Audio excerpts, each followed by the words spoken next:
Pastor Ben. So, what do you call a person who speaks 3 languages? Confusing.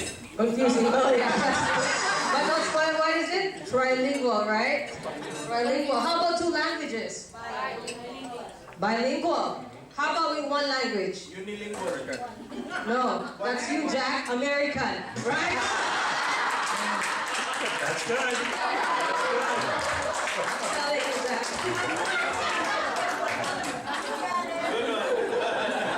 Okay. The floor is yours, Jack. Okay. All right, gentlemen. How many of you have a daughter? Raise your hand if you have a daughter. Daughter. A little girl. A baby. Where's the question mark signs? Okay. When you first saw your daughter for the first time, what did you think? Your little girl. Daughter. D-A-U-G-H-T-E-R.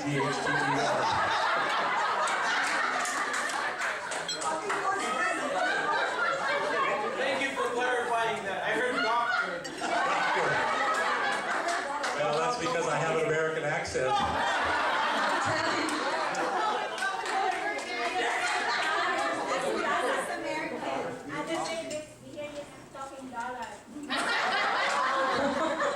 See, Jack, you have to tell me if I have to translate a little bit for you, okay? You know, they didn't get it. So. You got all A's in English. I know, I remember. See, part of my problem was I learned to speak from my mother, who was French, and English was her second language. That's my excuse, and I'm going to stick Okay, with it. Jack. Okay, gentlemen, those of you who have a little girl. Better. Daughter. Okay. What are you worried about? Your daughter.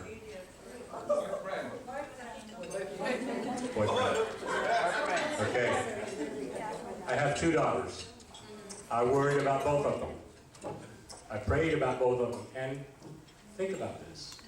There's a little boy out there somewhere. Someday he's going to be your son. So pray for him. Okay?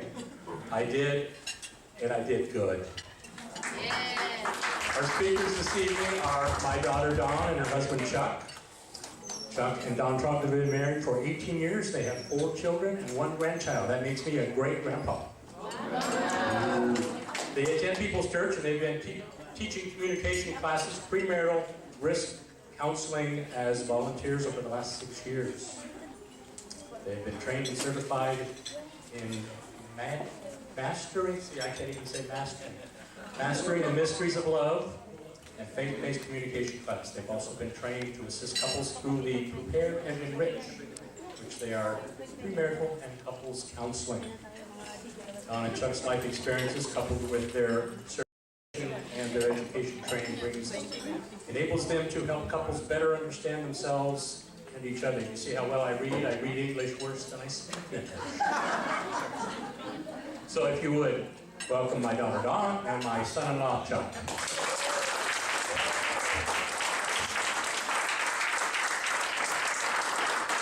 Thank you. We're going to use the podium, but we do have a few notes. We are Americans, so we will be speaking in 1 language. The only language that I know.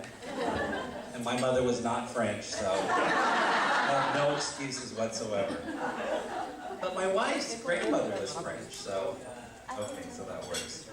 Well, good evening. Thank you for having us here this evening. We won't take, it won't be very long, but we're going to go through a couple of things, and I think you guys will enjoy it and have fun, and maybe take something away for your relationship through the evening. So what we do teach is a program called Mastering the Mysteries of Love. It's also referred to as an MML. That's the short name we give to it. It's been around for 43 years, and it started in the Catholic Church. The Catholic Church does a really great job with couples and marriage, and that's where it came out of. And this program has been refined many times over the years. We teach this class. It's typically a 6-week class, 1 night a week, and it's 2 hours. So it's about a 12-hour course that we take people through. So you can imagine we're not going to do, well, we'll do most of the 12 hours tonight, right? We start now, tomorrow. Filipino time, right? So we are just going to go through a couple of very brief pieces of the program and kind of show you how we teach how we teach the class and what we do there. The material that we're going to talk about tonight originated and has faith-based connections, and we typically teach this more as a community service than a Bible study. And when we're able to do that, it gives us the opportunity to connect with other couples who may not be able to go to church. And then also when we started taking the class, we realized that the divorce rate in America was almost the same for couples who attend church versus couples who do not attend church. And that we felt the need to do our part in trying to help marriages. So tonight we're going to briefly cover 2 of the 11 skills. There are 11 skills that we go over when we teach a class. We're going to cover 2 of them tonight, and kind of using the format that we use when we do our class.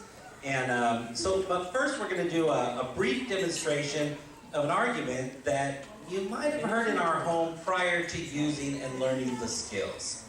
Okay, so here it goes. You may still hear the argument, we just do it a little bit different. Yeah.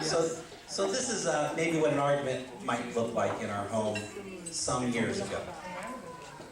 So, honey, you know, we gotta hurry. It's time to go. We're running late. I know, but I'm still doing my hair. Well, you know, you've been doing your hair for about an hour and a half No, I right now. haven't. So It's only been yes. 15 minutes. Well, 15 minutes. It's been at least an hour, and we need to You go. want me to look good. I need to get going. I feel like we gotta get going. We're gonna I'm be late. sorry, if you would have Rude helped me when we were earlier, late. I would have been on time. Oh my goodness. You know what? I'm just gonna go out to the car and wait for you, okay? Okay, fine, go start the car. We probably never had that argument. Huh? Had it tonight, huh? Okay, so we're gonna show you what that scenario might look like today, now that we've learned some skills, okay? And we're going to use a number of the skills in here, and you'll just see maybe a little different way to kind of approach that particular issue. The first thing is that we would not try to use too many skills in the heat of the moment, when things are going bad, when things are starting to fall apart. So this is how maybe that discussion would start the next day, okay? That morning, next morning. So, honey, can we talk a little bit? If you have a few minutes, I'd like to just discuss something. Sure. You know, I just want to say first off that I really appreciate how you keep the home, incredibly organized, and how you always have us ready to go when we're getting ready for a program. We're trying to get off out of the house. I know there's lots of things to do, but I just want to talk a little bit about how it seems like we're always running late to different programs. So you like that I am organized and have things ready to go, not going out for anything, but you want to talk a little bit about how we might make things that was earlier last night not happen. Yeah, I'd just like to talk a little bit about maybe a few things that we could do that would change that cycle where we're constantly always trying to hurry and rush. And then I feel that it's somewhat disrespectful when we get there, we're late. I just don't like that, and so it kind of bothers me, and I just want to talk a little bit about that. So when we're going to an event, you don't like it because you think it's disrespectful, so you want to talk about that. Yeah, and so just maybe I'd like to hear maybe a couple of things from you, maybe some ideas you might have on that. Well, I didn't know that you felt it was disrespectful, but I kind of feel like that too. I feel like it's disrespectful if someone's waiting for us and we're late. And it's really hard to get everything ready on time. And maybe if you helped me get maybe the kids dinner and helped get your own clothes ready, that would be my help. So you agree with me that it is somewhat disrespectful when we do get to an event late, and you're thinking that maybe if I would help you a little bit with getting the kids ready and helping you get the dinner ready, that might help out. Yeah. What do you think? All right, so that is a little different look at the same discussion. A couple of things that we do differently is that you may have seen is that we repeat back what the other person has said. we're not assuming that we understand everything that they said, but by repeating it back, we're able to understand clearly what has gone on. And in some of your relationships, you may find that if there's a language barrier or there's any type of misunderstanding, by repeating it back, it's a little clearer about what's going on. Because you may be thinking it's one way when it's really something a little bit different. The other thing we did in the second scenario is that we didn't try to attack the problem right there when we're upset or angry or in a hurry. We tried to handle it later, but we did come back to it and we did discuss it. So that's an important part, is don't let things just sweep under the rug, okay? You want to try to go back and talk about those things that are bothering you and try to discuss them. And then come up with some ideas, different ways that you might be able to get input from both sides, not just one side. This is how I think we should do it. This is what I think we should do. Ask both ways. What do you think we should do? How can we handle this? How do you feel about this situation? Okay? So it's just a little bit different way to handle that. So that was just a quick scenario of maybe an argument, what would it look like before we use skills, and then how it looks like the other way. And the other thing about the second argument would be, or argument or discussion, if you will, is that we weren't talking over each other, we weren't angry, we were just discussing. And by doing it when it's not in the heat of the moment, I think you'll find that it's a lot easier to do. And one thing that Chuck did say is he started with something nice and something positive rather than just attacking me for always being late. You'll find that if you start off your conversation with a compliment to your spouse, it's going to go a lot better. Okay? So by really kind of setting the mood, and whoever starts it, we always say that whoever starts that discussion has to start it with something nice. Have you heard that before? If you can't say something nice, don't say anything at all? Well, in this case, start off that conversation that you want to have with your spouse with something nice about what they've done, about that situation. Okay? It's not manipulation, it's just starting the conversation in a nice way. And they'll be less likely to argue with you. You'll be more likely to get to the heart of the matter. Okay? So now we're going to teach you one of the 11 skills quickly. We're going to just kind of give you a brief overview. And we call it a daily appreciation. So a daily appreciation is where you give an appreciation to each other on a daily basis. A daily appreciation. And so, we found that when we are sometimes arguing more often or things aren't going as well, that we probably haven't been practicing this often enough. So we'll start to do it again. So throughout the day, we'll try to find one thing each day that I say nice about my spouse. And then she will find one thing each day that she tries to say nice about me. Okay? And so when we do this every single day, it does kind of take a little of the tension out of your relationship. And so this is a little bit like how it goes, okay? So I really want to tell you how much I appreciate how hard you work, and I really admire your work ethics. So you just really appreciate how hard I work and that you admire my work ethics. Okay? I have to find mine. I just want to say that I really appreciate how organized you keep the home and how you keep our schedule so organized. You do such a great job with that, and I really appreciate when you do that. So you really like it when I keep the house organized and our schedule organized, and you appreciate that about me. Yep. Okay, so how that works is you say something nice about your spouse, and they repeat it back. It's very important that you repeat back what you heard. There's a couple of different reasons for that. We always like to do the repeating back, is because it does verify what you had just heard, and it does also cement in your mind something nice that your spouse just said about you. It's not very often that you do that. Sometimes it's a little bit uncomfortable, and at first you'll find that the daily appreciation might be a little bit uncomfortable. But if you practice it on a day-to-day basis, you're going to find it become easier and easier and easier. Now, we're going to have you do the same thing. So what I want you to do is I want you to turn to your spouse, knee to knee. Turn to your spouse, knee to knee. Look them right in the eyes. Look them right in the eyes and say something nice about them and have them repeat it back. Men, you'll start. Women, you'll repeat. Men start, then the women will repeat it back, and then do it the other way. Okay, go.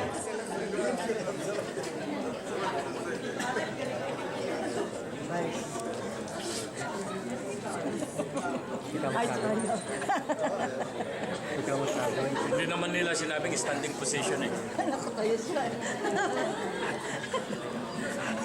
Say something nice.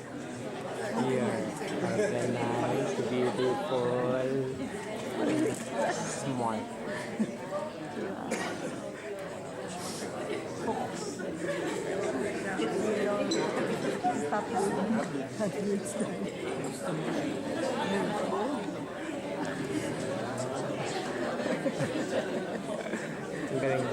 Magaling.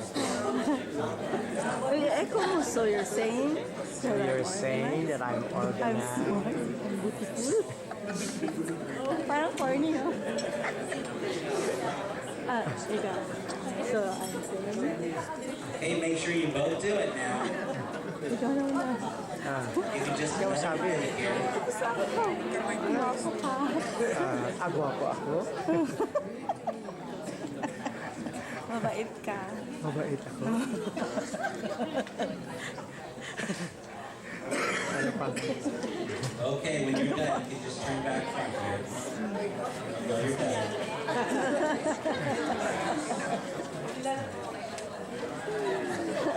Now, wasn't that nice?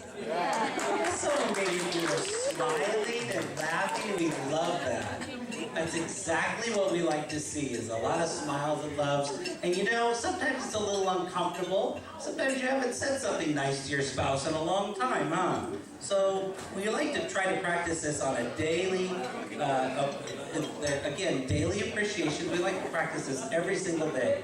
I guarantee you that if you say something nice to your spouse every single day, and they say something nice back to you, you'll have a lot less arguments in your home. A lot more love. And make sure, if you have children, that they see this happen too. If you have children, make sure they watch this.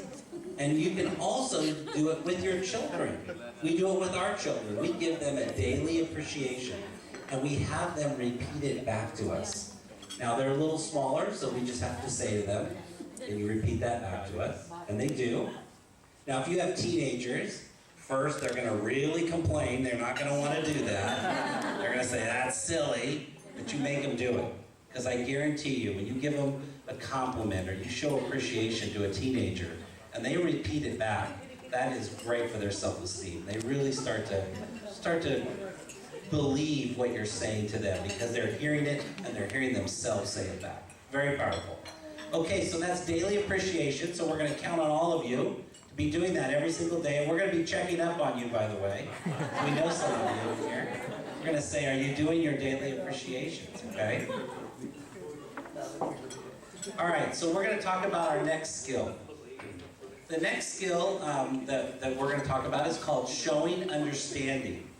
So showing understanding, simply put, is really the art of listening to your spouse without interruption and repeating back their comments, okay? So it's listening to what they say and basically repeating it back. It's showing that you're listening to them, and by repeating it back, you're showing understanding. You're showing that you've heard what they said, and you're repeating it back to them. It's very powerful, and it's one of the main skills that we teach when we do this. So, showing understanding is not used in everyday language. So, for example, if we're at the dinner table and I say, honey, can you pass me the pepper? You want me to pass you the pepper? Okay, we're not going to do it like that. Okay? That's not how you do it. Okay? You use showing understanding when you find that your spouse is frustrated, or they're angry about something, or they're really trying to talk to you about a very important situation. And just listening, looking them in the eye, listening to what they have to say, all the way through, and then repeating it back. so often what happens as a male, if my wife comes to me and she starts to tell me something, I want to automatically fix it. I want to just fix the problem, because as men, we're fixers, right? We want to fix what's wrong. So she'll say something to me and she'll start to talk to me, and I'll just jump right in and go, well, all you need to do is this. If you just do this and this and this, then it'll all go away. And she'll say, but that's not really what I'm looking for. I just want you to hear what I have to say. I just want you to hear me. I don't necessarily need you to fix the problem. Now, from time to time, she does need me to fix the problem. So she'll say to me, I'll ask her many times, what would you like me to do now? And she'll say, I'd like you to fix the problem. And then we'll go on and we'll talk about what that looks like. But we found that when we start our conversations, and I allow my spouse to get all of it out and talk through it, and then I just simply repeat it back to her, sometimes that's all that needs to be done. Sometimes that totally diffuses the situation. As a female, sometimes we just want to be close. We just want our boyfriend, girlfriend, just to listen to us and not fix anything. Okay, so we're going to do a quick demonstration about showing understanding. We're going to show you what that looks like. And then when we're done, we're going to have you do it, okay? Just like you just did the daily appreciation, same thing. So it's very simple, and we're going to do what's called a childhood memory. So this is really just a practice, if you will. This is how we do it in our class. We try to pick certain subjects that are simple to talk about, and then we have you practice the skill by using that simple subject. So our subject tonight will be on a childhood memory, and we're going to have you do a childhood memory. Now, don't be thinking about your childhood memory right now. Just wait for a little bit. You'll have a moment to do that, okay? So we just want you just to listen and watch our demonstration, and then we're going to talk through it a little bit, then we're going to have you do it, okay? All right, so here we go. So I remember one specific time when I was in the 5th grade. I had just gone to a new school, and there was one girl that I thought was really my good friend. So we were playing on the playground, and one afternoon she found this rope or this string and said, come on, let's tie your hands behind your back. It'll be fun. So I said, okay, let's go ahead and do that. So she did that, and then she led me around kind of the playground, and then we went into the bathroom. And all of a sudden, she put me behind the bathroom door and started shoving the door on top of me and pushing me, and it hurt. And I was really scared, because then my hands, I couldn't use my hands to push the door open, and I got burns on my wrist. And then there were other girls in the bathroom, and they were laughing. And I got really scared. I didn't know what to do. Finally, all the other girls left, and I kind of got the string undone, and I went back to class, but I had been crying, and my eyes were all red, and I was really embarrassed. Okay, so when you were in 5th grade, you had a girlfriend, and she was out on the playground. You guys were out on the playground, and she found some string, and she said, hey, let me take this string and tie your hands up. It'll be really fun. And so she tied your hands up behind your back, and she kind of led you around a little bit and led you into the bathroom. And then when you got in there, there were other girls, and they kind of pushed you into one of the stalls and closed the door, and they were laughing, and they were kind of, it hurt, and you were trying to get away, and you were upset, and finally they left, and then you were able to get your hands untied and then come out, and you'd been crying, and you just didn't, it was really uncomfortable, and you were really sad. So, yeah. Okay. So when I was a little boy, I was probably in 1st grade. We were at my aunt's house, and my aunt always had Christmas at her house, and it was me and my brother and my cousin, and we were running around, and we were all in a room, and someone come knocking on the door, and we thought that if they were trying to get in, but it was my other cousin, my girl cousin, so we didn't want to let her in. Then she started saying, but you have to come out, because Grandma and Grandpa just got here, and they brought you this really big Christmas gift. And so we said, no, we don't believe you. And they said, yeah, a really big Christmas gift. So we finally, she talked us into it, and we kind of said, okay. We went out, and Grandma and Grandpa had just gotten there, and they brought this really big Christmas gift for me, and I was really excited. I couldn't wait to open it. So I did open it. It was a big corral, and it was a bunch of horses and things. It was really fun. So it was one of the best gifts I think I ever got when I was a little kid.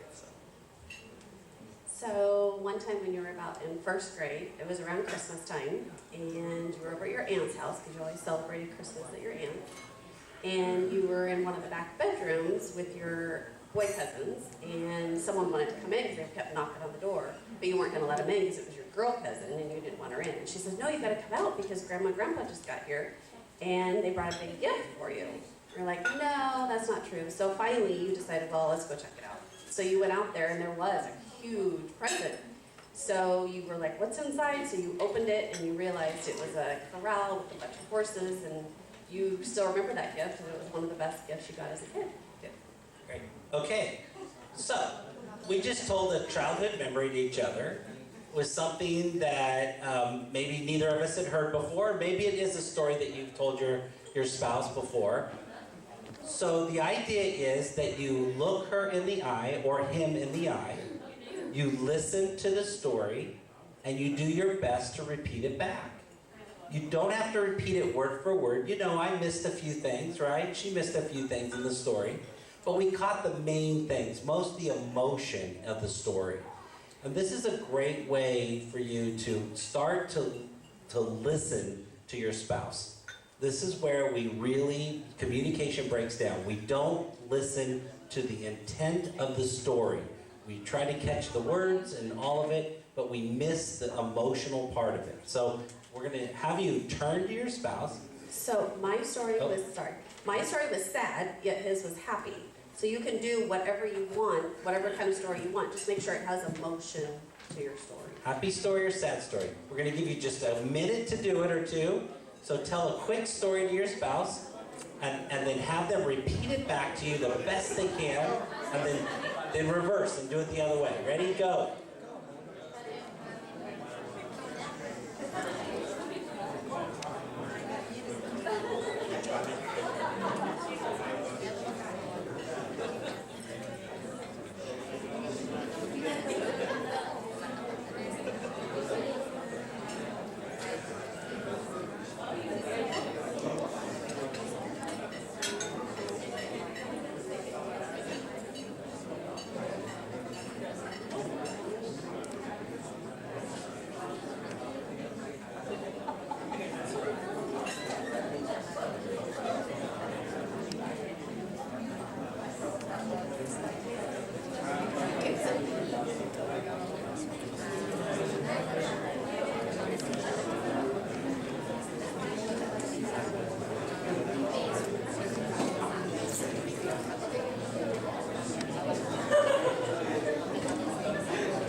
Make sure you both have an opportunity to tell a story and repeat it back.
Okay, just one more minute, and then we're going to finish up.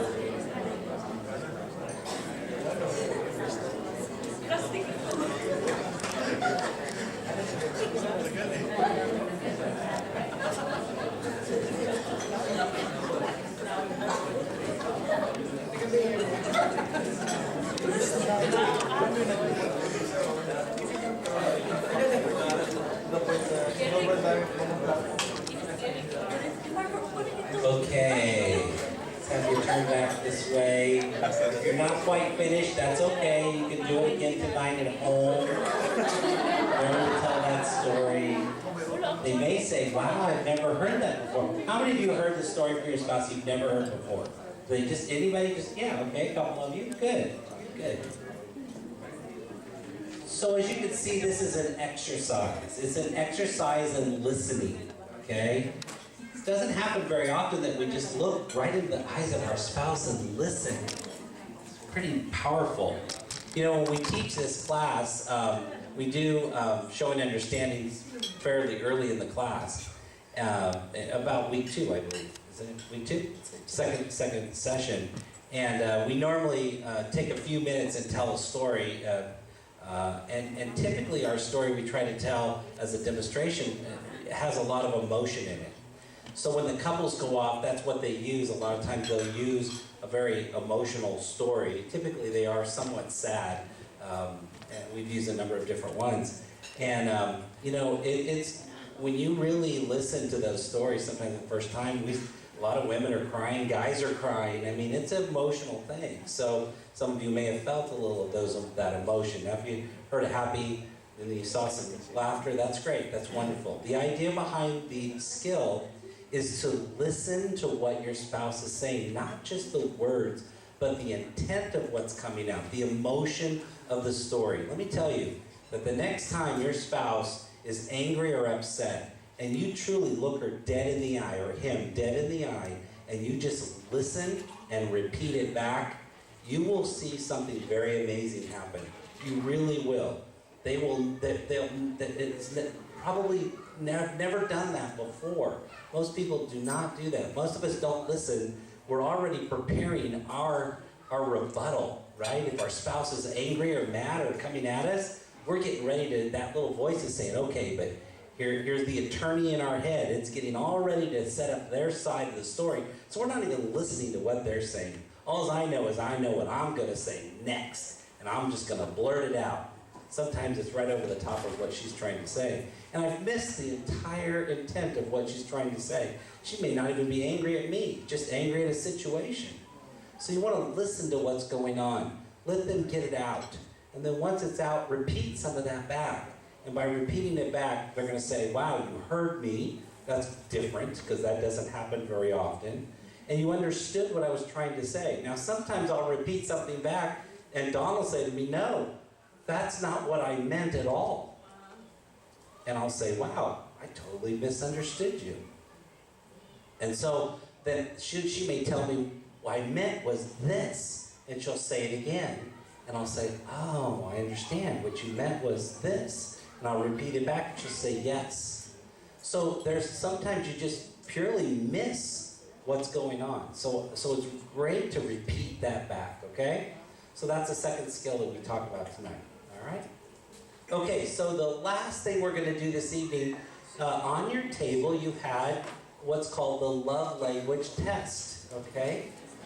Now, you don't have to do it now. You can just hold on to it. Some of you may have completed it, some may not have. That's okay. You can do it later. We don't have to do it right now. The love language test, basically, you answer these questions and you put each section, there's a 1 and a 2, a 3, a 4, and a 5 in each section. So there's never a 1, 1, 1, 1, or 2, 2, 2, 2. You've got to use 1, 2, 3, 4, 5 in each section, okay? And then you flip it over to the back and you go ahead and you score it. And by scoring it, at the bottom, you're going to total those numbers up. And it's going to tell you what your love language is. Now, why is that important, okay? Well, let me just tell you a little quick story. I used to give my wife very expensive gifts at Christmas and on her birthday. And I would go out and I would spend some time and I'd buy this really nice gift. And I would bring it, I'd wrap it up and I'd bring it home. And she'd open it up and she would be happy to get the gift. But it never seemed quite enough. And I didn't understand that. I get her this very nice gift. And it was kind of like thank you, but not really, you know? I never really felt like that was there. Well, what I found out after we took the love language test is that her language of love, how she receives love, is receiving gifts. It's quality time. It's spending time with me. It's sometimes just taking a walk. Now let me tell you something. This saved me a lot of money. Okay? When I learned that I didn't have to give her an expensive gift all the time, I just had to hold her hand and walk around the block. And that, to her, that's how I showed her love, is by quality time. Okay? So the love languages are these. Go ahead. So E is encouraging words, which happens to be Chuck's love language, which again, I learned that over time. And what he needs is for me to give him encouragement. Doing a good job, different affirmations. And then A is acts of service. And what that would be is if doing something for your spouse, such as washing their car, cleaning the kitchen, doing something out of the ordinary acts of service. And then G is gift giving, which Chuck talked about. And then Q is quality time, which happens to be my love language. And T is touch, which is a physical touch, such as holding hands or kissing. Okay, so here's the challenge. Quality time is not my love language, which means I don't know really how to do that very well. But if my love language is words of encouragement, and I'm constantly giving my spouse words of encouragement, which is my love language, it's not going to react to her. She doesn't get that. She doesn't need that. She'll say, oh, thank you, and that's nice. I mean, she's not going to be rude. But she's not, when I want to show love to my spouse, I take a walk with her, and I spend time, a few minutes with her. One-on-one time. That shows her love, and she feels loved when I show her love in her language, not mine. So the challenge is, if your love language is not the same, which most of you will not be, most of you will have a different love language, then you'll realize what your spouse's love language is. And if you really want to show love and you really want to talk to her in her language, you're going to do things that appeals to her. So if gift giving, if she likes to if her love language is receiving gifts, well then that's what you need to do. Now it doesn't have to be expensive. Of course, it can be just something small. It can even be a pack of gum when you're at the grocery store. Picking it up means you thought about her or thought about him.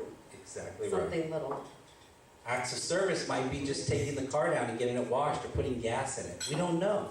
So look at what your spouse's love language is, and that's how you speak to them. And you're going to have to be creative because it's probably not your love language, okay? It's probably not what you want. It's what they want. So if you want to show love to your spouse, you talk to them in their love language. And your love language will be the highest number that you have on the total score. And some people can have two love languages that are really close to each other. So keep that in mind. And guys, you're going to be surprised to find that your love language is not always physical touch, okay? And you may find that your spouse's is physical touch. Females, sometimes we find that happens often, and they didn't even realize that.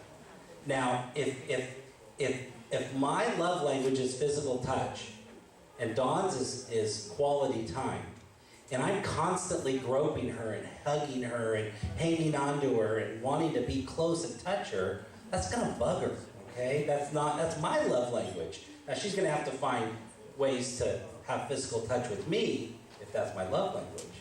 So you're always trying to give love in your own language, but we need to give love in their language, okay?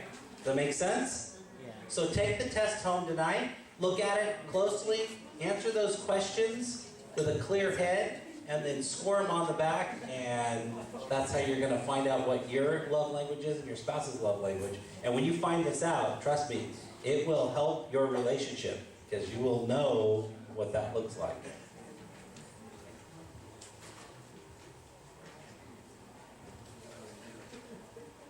Okay, so that's the end of what we're going to talk about tonight. We just want to say thank you for having us. We hope you learned a little something. we want to talk to you a little bit about our class, just real quickly. You can go to website growyourmarriage.com, so www.growyourmarriage.com. That's a Fresno County website, and it will have the different types of classes there.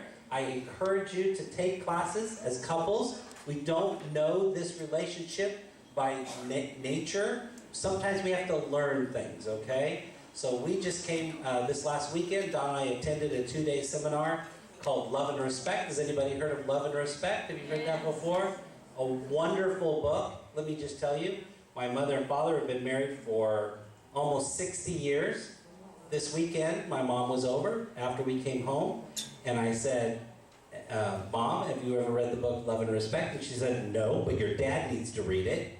I said, no, you need to read it. I gave it to her yesterday. She's read half of it. She called me today and said, that's the most wonderful book in the whole world. And yes, I needed to read it. Now, when I'm done, I'm going to give it to your dad. Hopefully, he'll read it too. So we'll see how that works out. But Love and Respect, what a wonderful book. They had a great conference this weekend. And Love and Respect is about women that need love and men need respect. Okay? Women need love and men need respect. Biblical, it's a wonderful book.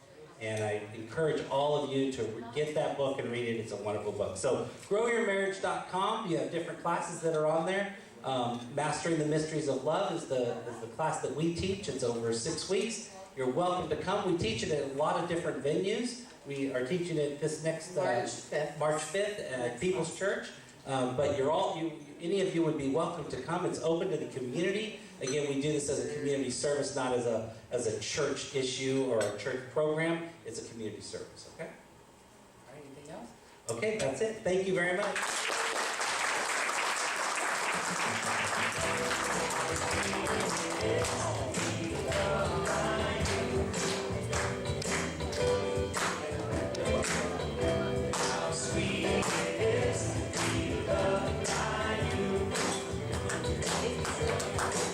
Thank you. That was very good. Did you learn something? Right? I learned a lot, Jack. I am truly, truly blessed.